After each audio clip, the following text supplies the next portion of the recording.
আপোনালোকে চাই আছে অসম সংবাদ 24 ঘণ্টা। আজি আমি অসম সংবাদ 24 ঘণ্টায় আহি উপস্থিত হৈছোঁ শোণিতপুৰ জিলাৰ অন্তৰ্গত শিঙৰীৰ ঐতিহাসিক শ্ৰী শ্ৰী গুপ্তেশ্বৰ দেৱালয় প্ৰাংগণত।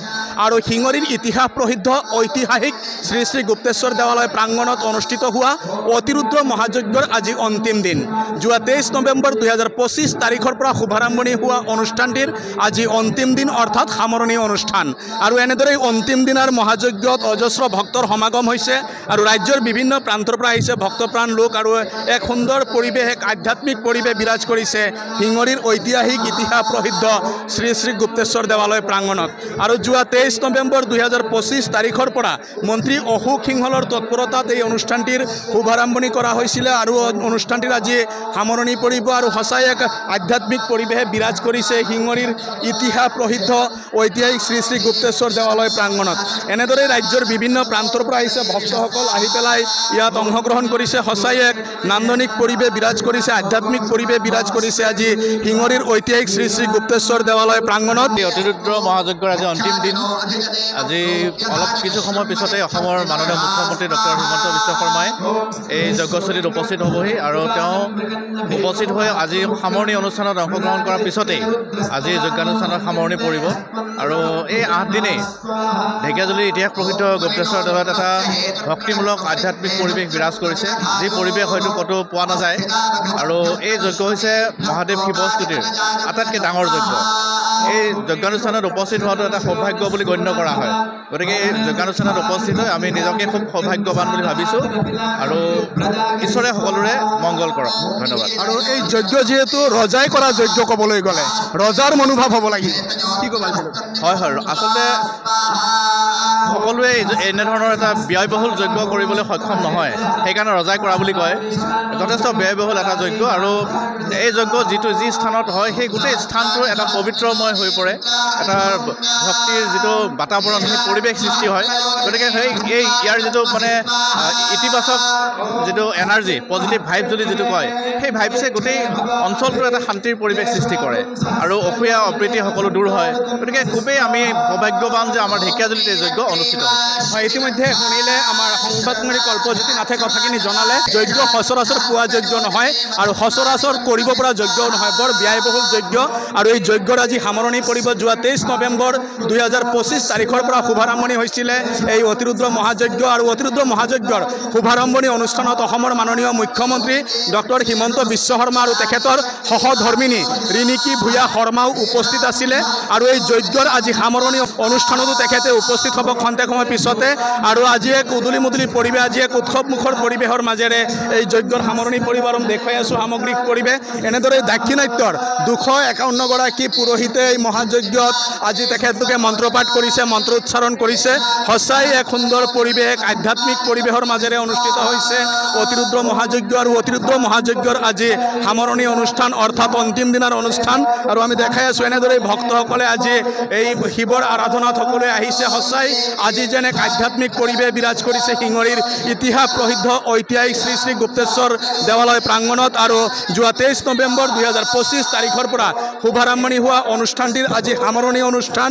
আৰু আজিয়ে অসমৰ মাননীয় মুখ্যমন্ত্ৰী ডক্টৰ হিমন্ত বিশ্ব শৰ্মা আৰু তেখেতৰ সহধৰ্মিনী ৰিণিকী ভূঞা শৰ্মাৰ উপস্থিতিত এই অনুষ্ঠানটিৰ সামৰণি পৰিব। আৰু ইতিমধ্যে চলি আছে অন্তিম দিনৰ যজ্ঞ অনুষ্ঠান। আৰু এনেদৰে ৰাজ্যৰ বিভিন্ন প্ৰান্তৰ পৰা ভক্তপ্ৰাণ লোক আহিছে। সঁচাই এক সুন্দৰ পৰিৱেশ, এক আধ্যাত্মিক পৰিৱেশ বিৰাজ কৰিছে আৰু সকলোৱে আজি হাতযোৰ কৰি প্ৰভুৰ আশীষ বিচাৰিছে। অনুভৱ কেনেকুৱা? আজিৰ অনুভৱ খুবেই ভাল লাগিছে আৰু আমাৰ কেতিয়াও এনেকুৱা হোৱা নাছিলে, এনেকুৱা যজ্ঞ মহাযজ্ঞ। কিন্তু আজি আমি সৌভাগ্য আমাৰ যে আমি ইয়াতে অশোক সিংহল মহোদয়ৰ কাৰণে আমি আজি মহাযজ্ঞ ভাগত পালোঁ। আৰু বহুত ভক্ত আহি আছে ইয়াতে আৰু বহুত মানুহ ইয়াত আছে, দৰ্শন কৰি আছে। খুব ভাল লাগি আছে আমাৰ এইটো। ধন্যবাদ। ক'ৰ পৰা আহিছে? ভোটপাৰা। কেনেকুৱা লাগিছে ইয়াতে? ভাল লাগিছে। আগতে আহিছিল নেকি অতিৰুদ্ৰ মহাযজ্ঞ চাইছিল নেকি আৰু নাই নাই নাই নাই চোৱা, প্ৰথমবাৰ হয়। ইতিমধ্যে শুনিলে বহুতো ভক্তই অতিৰুদ্ৰ মহাযজ্ঞ মাত্ৰ শুনিছিলে, কিন্তু কেনেকৈ কৰা হয় অতিৰুদ্ৰ মহাযজ্ঞ আৰু কি আছে ইয়াৰ মাহাত্ম্য এই কথাখিনি জনা নাছিলে। কিন্তু প্ৰথমবাৰৰ বাবে মন্ত্ৰী অশোক সিংহলৰ তৎপৰতাত আৰু মুখ্যমন্ত্ৰীৰ উপস্থিতিত ইতিহাস প্ৰসিদ্ধ ঐতিহাসিক শিঙৰীৰ গুপ্তেশ্বৰ দেৱালয় প্ৰাংগণত শুভাৰম্ভণি হৈছিলে অতিৰুদ্ৰ মহাযজ্ঞ। আৰু আজি সামৰণি পৰিব। আজি অসমৰ মাননীয় মুখ্যমন্ত্ৰী ডক্টৰ হিমন্ত বিশ্ব শৰ্মাৰ উপস্থিতিত সামৰণি পৰিব। এই অনুষ্ঠানৰ সঁচাই এক আধ্যাত্মিক পৰিৱেশ বিৰাজ কৰিছে, এক মাংগলিক পৰিৱেশ বিৰাজ কৰিছে। আৰু এনেদৰেই দাক্ষিণাত্যৰ পুৰোহিতসকলে মন্ত্ৰ উচ্চাৰণ কৰিছে আৰু সকলোৱে হোম যজ্ঞত ভাগ লৈছে। সঁচাই এক সুন্দৰ পৰিৱেশৰ মাজেৰে অনুষ্ঠিত হৈছে অতিৰুদ্ৰ মহাযজ্ঞ। আৰু অতিৰুদ্ৰ মহাযজ্ঞৰ আজি অন্তিম দিন, অৰ্থাৎ সামৰণি অনুষ্ঠান। আৰু সামৰণি অনুষ্ঠানত আজি ৰাজ্যৰ বিভিন্ন জিলাৰ পৰা হেজাৰ হেজাৰ ভক্তৰ সোঁত বৈছে শিঙৰীৰ ইতিহাস প্ৰসিদ্ধ ঐতিহাসিক শ্ৰী শ্ৰী গুপ্তেশ্বৰ দেৱালয় প্ৰাংগণত। আৰু এই যজ্ঞ যোৱা 23 নৱেম্বৰ 2025 তাৰিখৰ পৰা অসমৰ মাননীয় মুখ্যমন্ত্ৰী ডক্টৰ হিমন্ত বিশ্ব শৰ্মা আৰু তেখেতৰ সহধৰ্মিনী ৰিণিকী ভূঞা শৰ্মাৰ উপস্থিতিত শুভাৰম্ভণি কৰা হৈছিল। আৰু মন্ত্ৰী অশোক সিংহলৰ তৎপৰতাত আৰু স্থানীয় ৰাইজৰ সহযোগত এই অনুষ্ঠানটিৰ শুভাৰম্ভণি কৰা হৈছিলে শিঙৰীৰ ঐতিহাসিক শ্ৰী শ্ৰী গুপ্তেশ্বৰ দেৱালয় প্ৰাংগণত। আৰু বিগত 7টা দিনে বিভিন্ন কাৰ্যসূচীৰে আজি অন্তিম দিন আহি পাইছে। আৰু অন্তিম দিন খন্তেক সময় পিছতে অসমৰ মাননীয় মুখ্যমন্ত্ৰী ডক্টৰ হিমন্ত বিশ্ব শৰ্মাৰ উপস্থিতিত এই অনুষ্ঠানটিৰ সফল সমাপ্তি ঘটিব। সঁচাই এক সুন্দৰ পৰিৱেশ, এক নান্দনিক পৰিৱেশ। আৰু আমি দেখুৱাই আছোঁ দাক্ষিণাত্যৰ 251গৰাকী পুৰোহিতৰ দ্বাৰা মন্ত্ৰপাঠ কৰা হৈছে ইয়াত অতিৰুদ্ৰ মহাযজ্ঞৰ। আৰু অতিৰুদ্ৰ মহাযজ্ঞৰ যিহেতু অন্তিম দিন, তাৰ কাৰণে আজি বিভিন্ন প্ৰান্তৰ পৰা ভক্তসকল আহিছে আৰু সকলোৱে ঈশ্বৰৰ কৃপা বিচাৰিছে। সঁচাই এক সুন্দৰ পৰিৱেশ, নান্দনিক পৰিৱেশ শিঙৰীত। আৰু ইয়াত আমাৰ আৰু এগৰাকী সংবাদকৰ্মী আছে, আমি তেখেতৰ পৰাও এই চেগতে কিছু কথা জনাৰ চেষ্টা কৰিম। দেখা গৈছে 23 নৱেম্বৰৰ পৰা শুভাৰম্ভণি হৈছিল অতিৰুদ্ৰ মহাযজ্ঞ আৰু আজি সফল সামৰণি পৰিব, কি ক'ব? হয়, শিঙৰী অঞ্চলৰ কাৰণে এটা ভাল খবৰ। ঢেকীয়াজুলি নগৰৰ দক্ষিণে প্ৰায় 12 কিলোমিটাৰ নিলগত শিঙৰী পাহাৰৰ নামনিত যি শ্ৰী শ্ৰী গুপ্তেশ্বৰ দেৱালয় আছে, অতি প্ৰাচীন তীৰ্থস্থান, অতি গুৰুত্বপূৰ্ণ তীৰ্থস্থান। এই দেৱাদিদেৱ শিৱৰ ইয়াতে মন্দিৰ। আচলতে এই ঠাইত অহাটোৱে সৌভাগ্যৰ কথা। আৰু ইয়াত অতিৰুদ্ৰ মহাযজ্ঞ আয়োজন কৰিছে। যিসকলে আয়োজন কৰিছে তেখেতসকলক অন্তৰৰ পৰাই ধন্যবাদ জনাইছোঁ।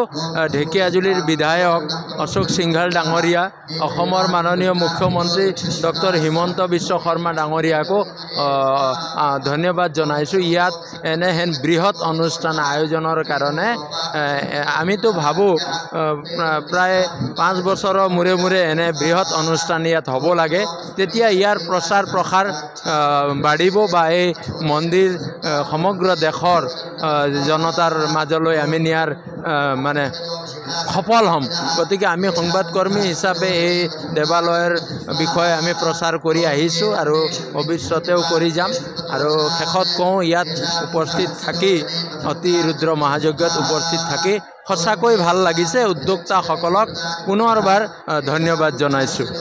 হয়, ইতিমধ্যে শুনিলে আমাৰ সংবাদকৰ্মী শ্ৰীযুত নাৰায়ণ খৈলে কথাখিনি জনাইছে, কিয়নো অতিৰুদ্ৰ মহাযজ্ঞ সচৰাচৰ হোৱা যজ্ঞ নহয় আৰু ইয়াক ৰাজস্বী যজ্ঞ, ৰজাই পাতা যজ্ঞ বুলি কোৱা হয়, কিয়নো ইয়াৰ খৰচ বহুত। আৰু এই যজ্ঞ মন্ত্ৰী অশোক সিংহলৰ তৎপৰতাত শিঙৰীৰ ইতিহাস প্ৰসিদ্ধ শ্ৰী শ্ৰী গুপ্তেশ্বৰ দেৱালয় প্ৰাংগণত অনুষ্ঠিত হৈছে।